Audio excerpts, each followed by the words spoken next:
posterity, yes. Stop screen recording means there's screen recording. Behind me, if you will, be so kind as to see just this magnificent lake. I am in the Lake District. I'm not the touristy type. I don't often travel, but the last few days have been so extraordinarily calm and beautiful and special. And I went to the Wordsworth Museum. I got to see where Wordsworth lived and read a lot of little anecdotes about his life and read a lot of Wordsworth poems right where he wrote them and right where he lived. And I'm actually 5 miles away from where Wordsworth was, and I rode my bicycle there the other day. And I went swimming in the lake. If you just look, it's a weekday, but even on the weekend, this lake is practically abandoned, practically empty, and this is hundreds of years after Wordsworth. So there's barely any background noise. You can really hear the river, the lake gliding at its own sweet will.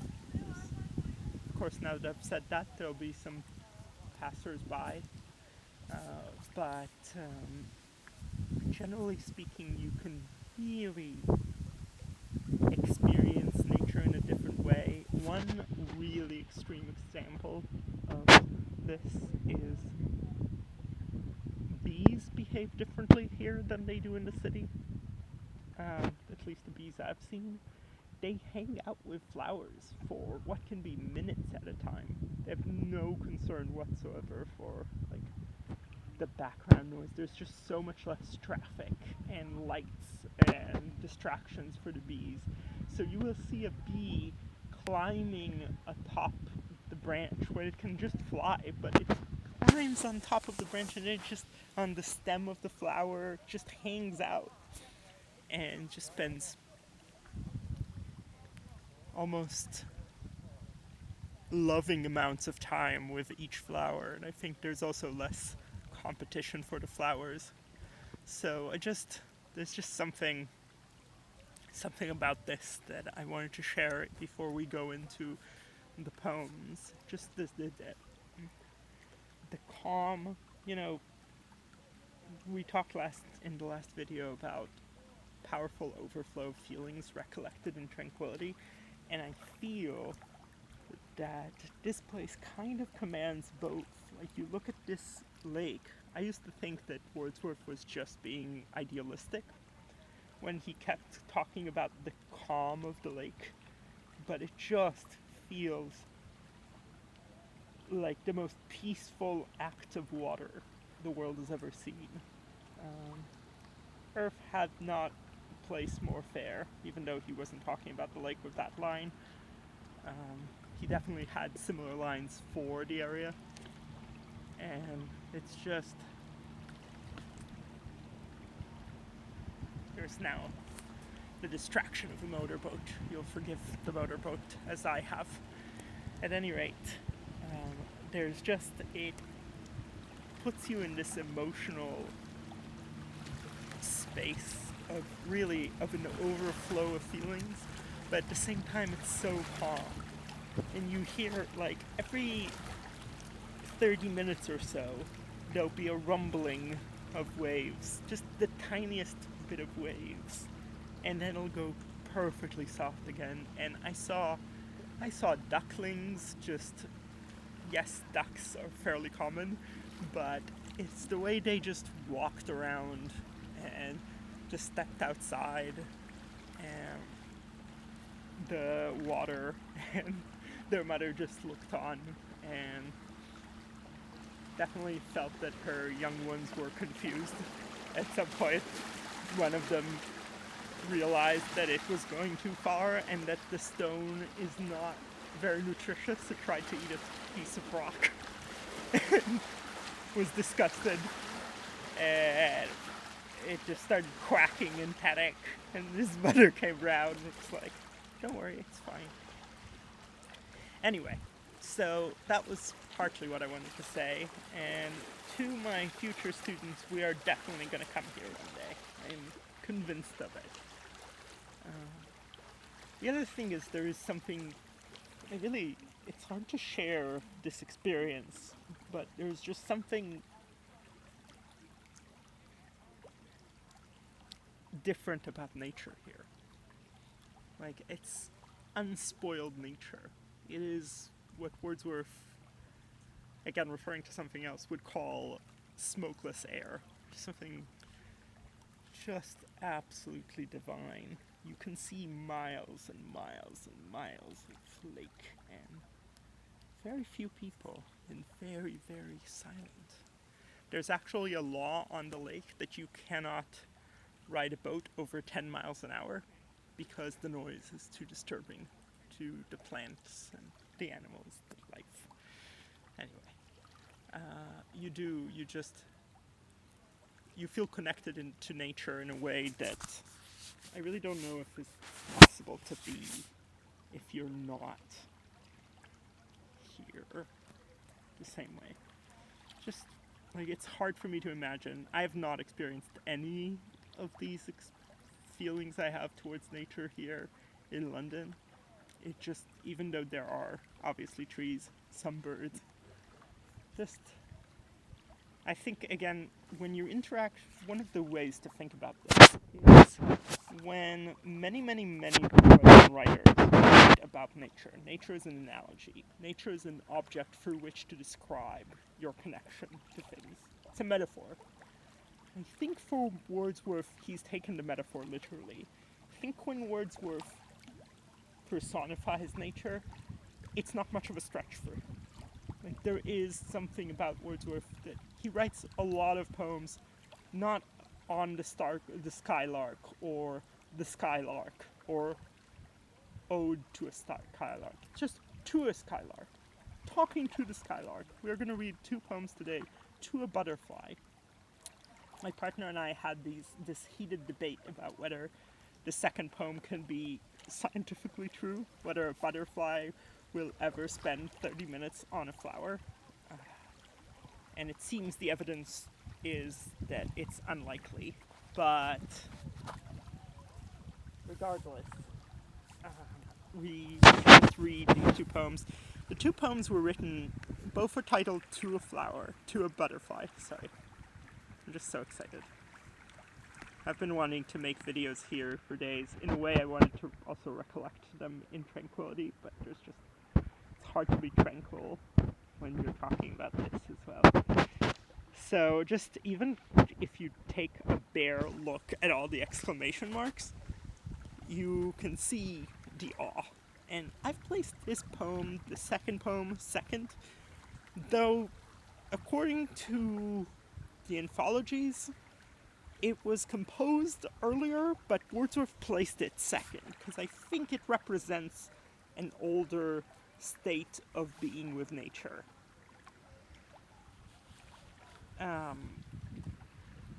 And an older mood towards nature than the more childish poem.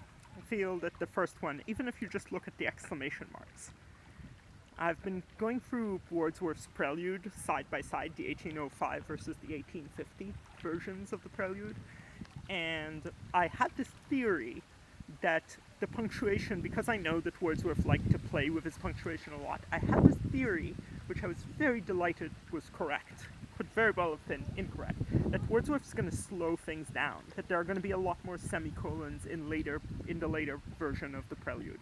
And you see it page after page. He'll take an exclamation mark, he'll turn it into a semicolon or a comma, he'll take a pure enjambment, he'll add a comma at the end of the line, he'll take a comma or a dash, he'll turn it into a semicolon. There's just a lot more ponderousness in the older Wordsworth than there was in the 1805. I mean, 45 years, but it's nice to see. So even here, before we read a line of poetry, I feel like the first version could have been titled To a Butterfly! Exclamation mark, because there are so many exclamation marks. And here there are 40% of exclamation marks, and it's just, well, that's not actually accurate. There's 1, 2, 3, there's about 1, 2, 3, 4, 5, 6, 7, Yeah, roughly 40%. At any rate, let's read the two poems. And you see there's a huge contrast. There's one poem which is about the experience of a butterfly running away from Wordsworth. In a way, nature running away from him when he needs the butterfly as the historian of his infancy. And it reminds him of his childhood hunting butterflies, chasing after butterflies. And the other is a much more harmonious poem, where the butterfly just hangs out on the flower and isn't running anywhere, being called by the breeze eventually, but even then there's a sense that it'll come back, and that it's a friend. It's a friend. It's not someone you chase. It's not someone who reminds you of your childhood. It's not an object, in a way. It's much more of a friend. It's someone you talk to about sunshine and song. It's a clever thing. We'll see how both historian and talking of song and talking in general are very inappropriate for the butterfly, and inappropriate animals, trees, birds are very useful to Wordsworth, as we'll talk about. So let's just... The urgency. Stay near me. Do not take thy flight. A little longer, to a butterfly. Both are titled to a butterfly. A little longer, stay in sight. Much converse do I find in thee. Again, the difference between this and will talk is he's finding it in the butterfly. It's still a projection of his emotions on to the butterfly. His feelings, his thoughts. You are using the butterfly to evoke his memories, to evoke his thoughts, rather than genuinely talking to the butterfly. And you can say, well, the genuine talk with the butterfly, you're not going to have a real conversation with the butterfly. Well, again, I think there's an ideal whereby, yes, you do hold some kind of conversation with nature that nature is less passive in. And it's less in nature and more with nature. More talking, we will talk with sunshine. Okay. So, how much converse do I find in the historian of my infancy? It's just extraordinary. He is supposed to record the butterfly, who is known for a very fleeting lifespan. When I was a child, I was told that butterflies only live one day. In fact, some of them live up to a year, some of them live months, and some of them live weeks, and very few of them live for just one day, the mayflies. But regardless of whether it's a day or months, it's not a bird that is going to stick around for years and years and years and years to be an historian in the sense of recording childhood by itself. It's more the species that records childhood, and I think it's purposeful for the butterfly, for the fleeting butterfly that is about to take flight. And butterflies are pretty shifty creatures. They're much less likely than a bee or a bumblebee to just hang out. It's really special for Wordsworth to point about how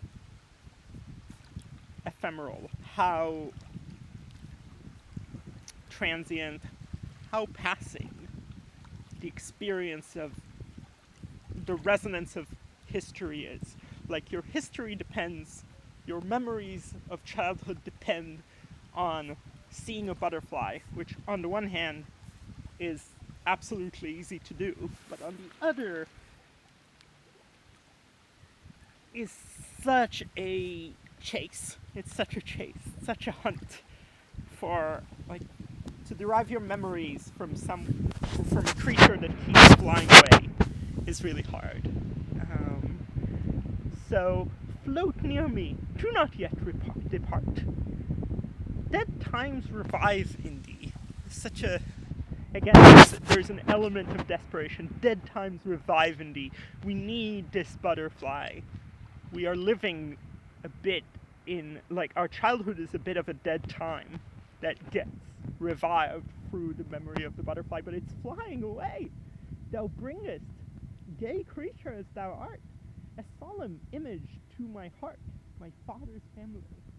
And it's an interesting, the solemn image, it can be like just the sense of gravity, but it also has a sense of, you know, solemnity, also has a sense of celebration, but again, there's meant to be a contrast between gay creature and the solemn image, so that as happy as the butterfly is, it reminds Wordsworth of an experience that's more serious, that has kind of darker implications, as we'll see. This is a bit like nutting, where the child's relationship to nature, in part, is a violent one. Oh, pleasant, pleasant were the days. So here's the solemn image as the second stanza. Pleasant were the days, the time when in our childhood dish plays, my sister Emmeline, don't know why he calls Dorothy Emmeline, forgive me, and I together chased the butterfly. A very hunter did I rush upon the prey. And I love that the older poet puts this, like, excruciating bit of punctuation to stop the rush. Like, he does not like what he's describing here, where he's rushing like a hunter on the butterfly, such a gay creature that he will rely on for his memories. He's hunting down, rushing, like, chasing him, frightening this poor butterfly. And so the poet puts a colon followed by a dash, which is a very, very rare act of punctuation. And it's a really deep delay. Like, stop the rush! Stop. There's a song that goes, can't stop the rush. Stop, stop the rush. This is him trying to stop. And then with leaps and springs, you see a real tension between the enjambments, where we're jumping from line to line, we're rushing after this guy. All the movement verbs, and that punctuation of we're slowing, we're doing what we can, we're putting a colon, a couple of dashes, another semicolon, we'll do what we can to stop this kid from capturing this butterfly. But she, his sister, God love her, feared to brush the dust from off its wings. Now, for a while, I've been reading this poem over and over and over and over and over and over and over. And for a while, I thought to myself that this is kind of just a gesture of Dorothy is the kind of girl who wouldn't even touch the dust off of a butterfly's wings. And that it's basically, we didn't capture the butterfly because Dorothy would have felt terrible about actually catching it. And God love her for it. And there's another poem where Wordsworth chastises a red robin for chasing a butterfly. He said, like, such a harmless creature, how dare you chase the butterfly? We love you, red robin, but you cannot chase a butterfly. It's an extraordinary poem, which I should talk about at some point. At any rate, I think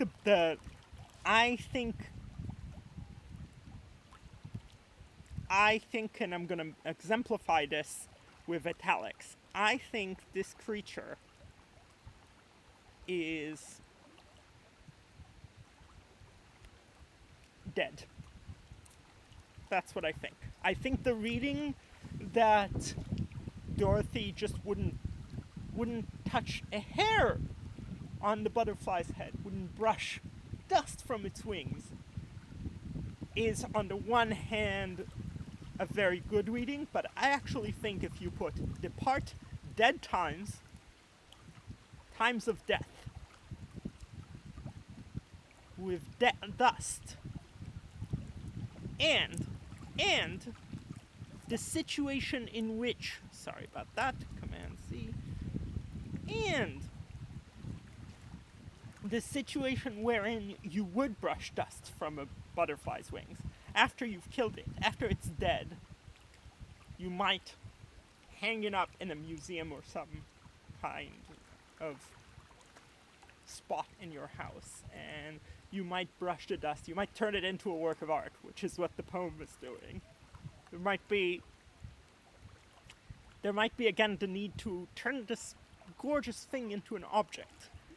And she would not do it. And you'd have to brush the dust, otherwise it would just look gross. You want to make it seem alive in a way. This is all part of the oxymora of the poems immortalizing a butterfly at the same time that it's finding things in it rather than with it, rather than to it. Which is no way to treat your childhood's historian. It's no way to treat an historian. Come. So, I just think he's saying implicitly, I captured this butterfly, but my sister wouldn't even brush the dust from its wings. And I think it works better with the poem if we almost have this later butterfly remembering what happened to the younger butterfly and flying away as almost a comment on the natural relationship between human beings and animals. That we actually do them a lot of harm, and as a result, we can't experience the pleasure of them staying still, which is what happens in the second poem. And they have to constantly rush forward. There's also something about the fact that Wordsworth thinks of the older self as someone who is much more in tune with nature, despite missing, like there's a strange paradox where the older self on the one hand can't experience nature with the same immediacy of the child. Or if it can, it's fleeting, it runs away from him, almost like the butterfly. You see it here. Don't go, memory, don't go, memory, the memory runs away. And on the other hand, the older self would never hunt a butterfly. The older self is much more harmoniously in touch with nature, has much more reverence towards what nature means, has much more of an understanding of nature.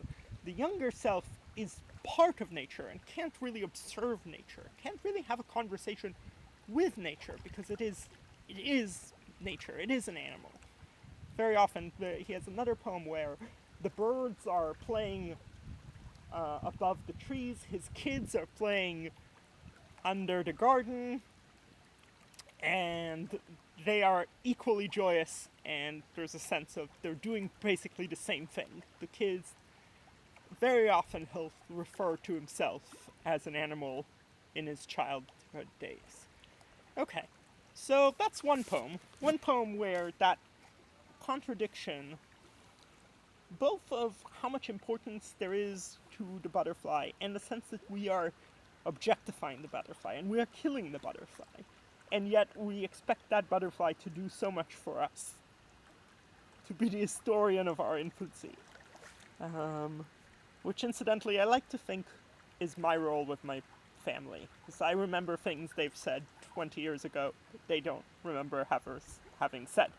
I also remember their 8th grade productions of things. They trust that my memory is better than theirs. So, at any rate, I like this idea that the butterfly evokes all these things, but at the same time, it is the one who is so dead that we're brushing dust from off its wings. Yeah, I don't think you would be in a scenario where you're brushing dust off of the butterfly's wings afterwards. In the second poem, that death is still implied, but we'll see what happens. Alright, a very different... This is supposed to be the first poem, but I can see why Wordsworth in all of his collections put it second.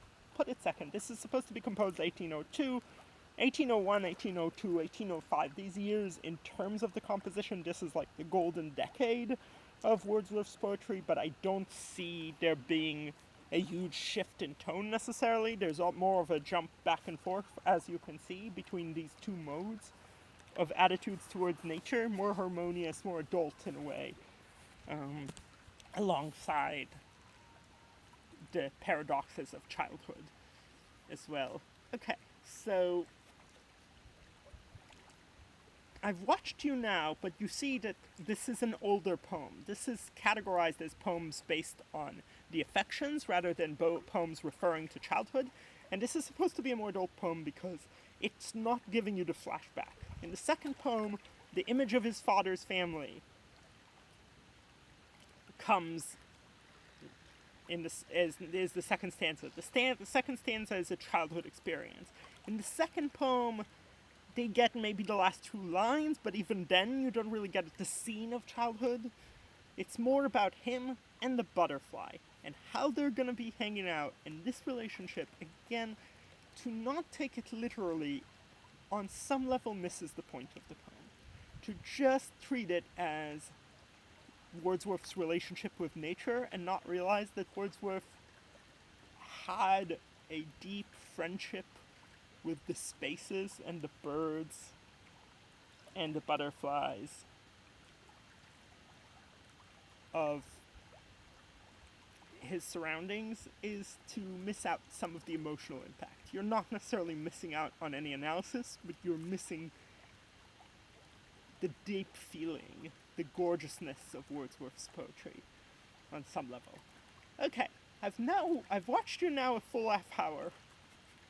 My girlfriend and I, we watched an hour-long video of butterflies on flowers and counted the minutes. The longest the butterfly stayed on a flower was 1.5 minutes, which is perfect because it's a full half hour, and you'll see the poem ends with 1 day here is like 20 days there, so 1.5 minutes times 20 is exactly a half hour.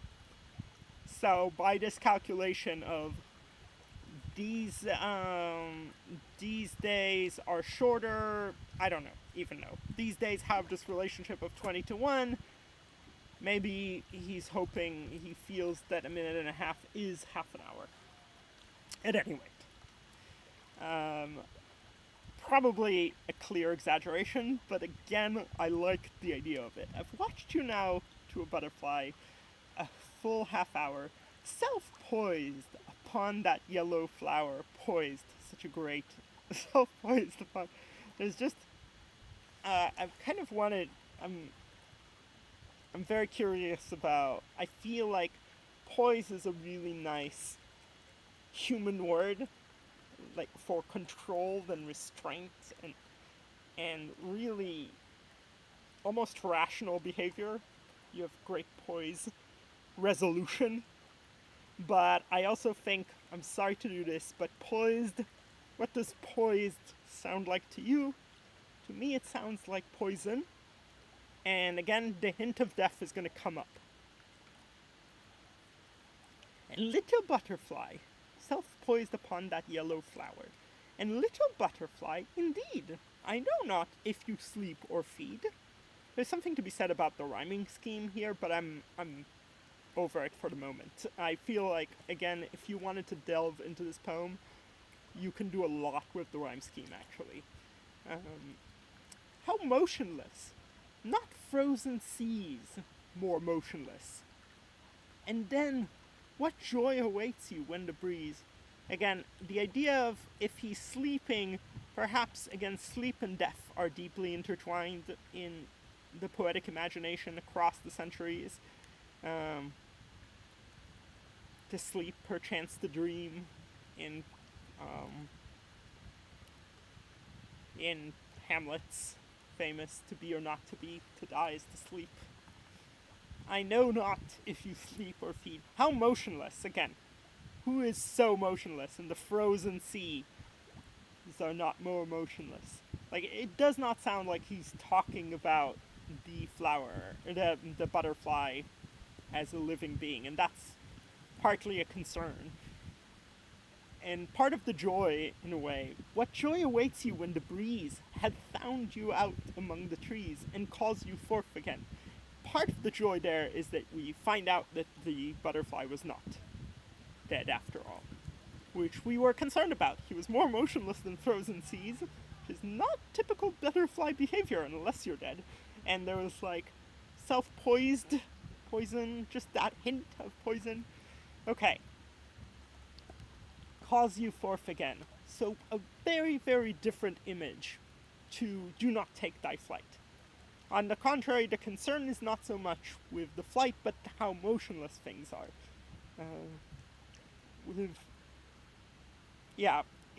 one almost wonders if this is the butterfly from before, having been killed, now hanging out. But as if we keep in touch with the idea of the historian of our infancy, a chronicler of childhood, then the idea of it being motionless shouldn't be all that disturbing, because we get to have that immediate connection to our childhood through the butterfly slash historian. But part of it is we are much more concerned for the well-being of the butterfly here than we were when we were looking for things to find in the butterfly. Okay, so when the breeze had found you out among the trees and calls you forth again, it's just, I love the butterfly here is like an epic poet being called forth. Almost the wind, it's or like a muse. He's being invoked by the wind. It's very interesting. The wind being, just broadly speaking, in the romantic imagination, a deep part of the idea of the birth of poetry and nature that plays on, that calls you forth and moves the poet. The wind's movement of nature that creates a movement in the mind. It's a bit of an underdeveloped idea here, but perhaps another time.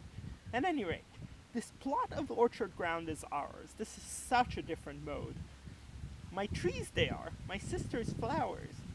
So again, there's this like deeply resolved.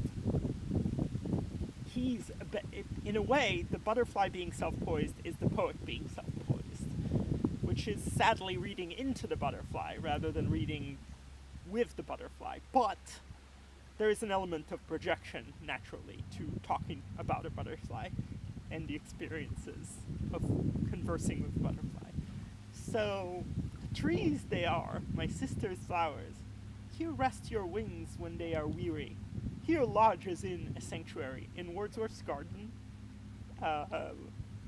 this is clipped on a little signpost and just is used to refer guests.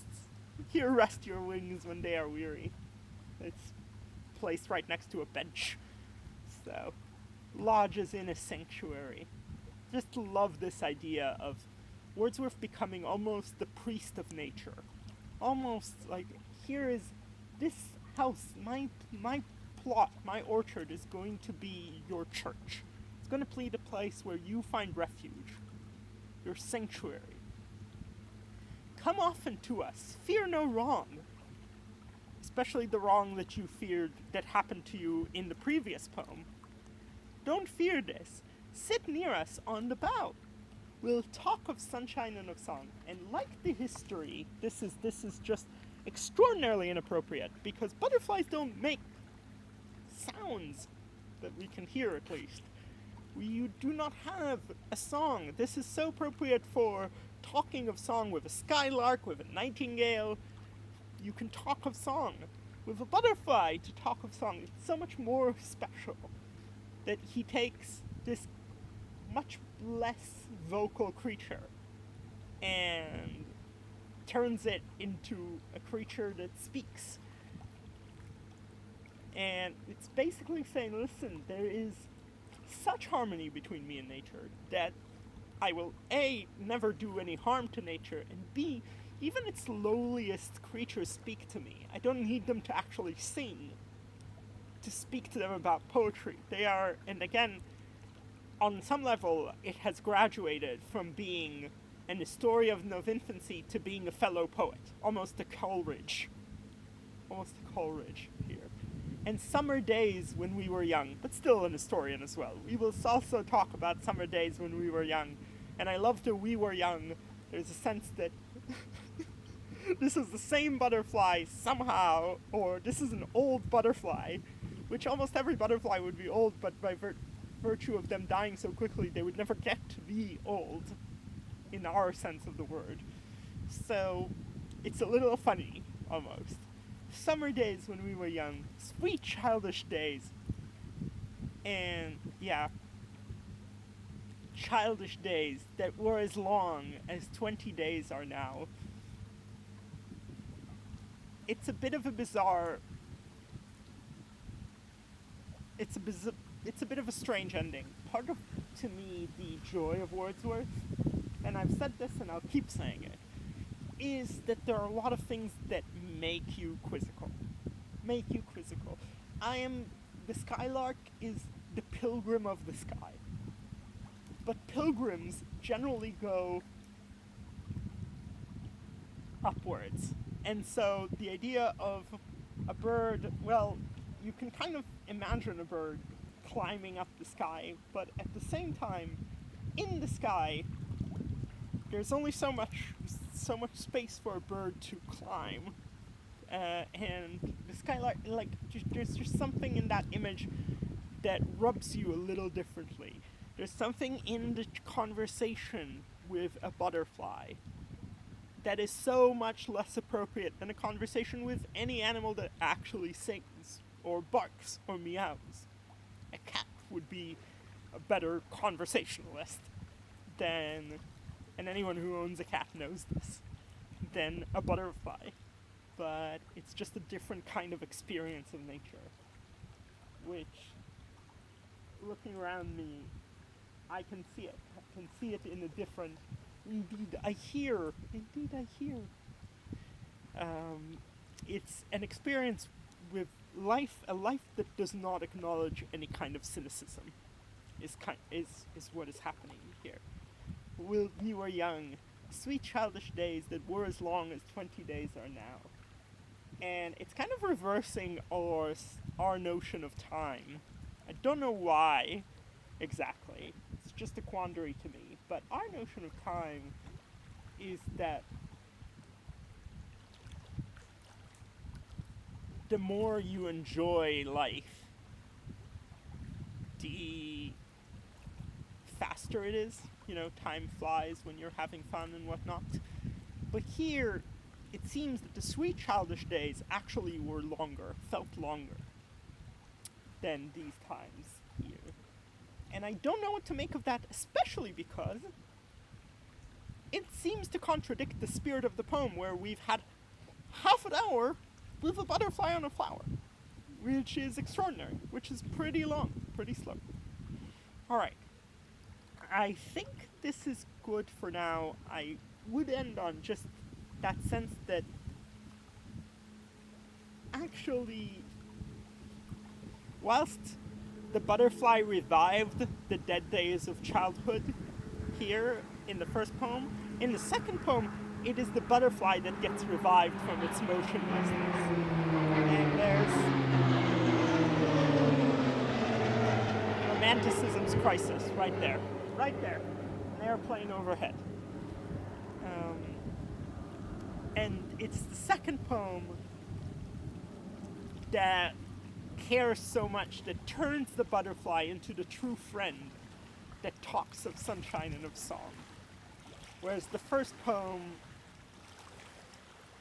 the more childish poem, the poem that actually goes back to childhood, in that poem we find in the butterfly. The butterfly is still our object that we dust off and we turn into poetry and we hunt down. And we remember our childhood through this creature. Here, he is much more of a partner. He comes, he can hang out in our orchard. Yes, we now own nature, which is little... I'm sure Wordsworth would not be happy about the idea of just owning a plot of land unless he could make it a sanctuary. Contrary, my house is your house. There's such a friendship with nature in the older, which is ironically the first poem that was written, but who knows? There's such a friendship with nature that you can talk to a non-singing butterfly. Alright, thank you so much, and I leave you with this extraordinary view. Let me just wonder if I can even full screen this. It's just extraordinary. In a way, I feel guilty that I didn't just let you listen to the murmuring of the lake. There is, in the Wordsworth Museum, I'm not making this up, you can put on headphones and listen just to the lake. to the song of the lake. No speech, no animal sounds, just the lake. Just water, gurgling. It's beautiful. It's extraordinary. Alright.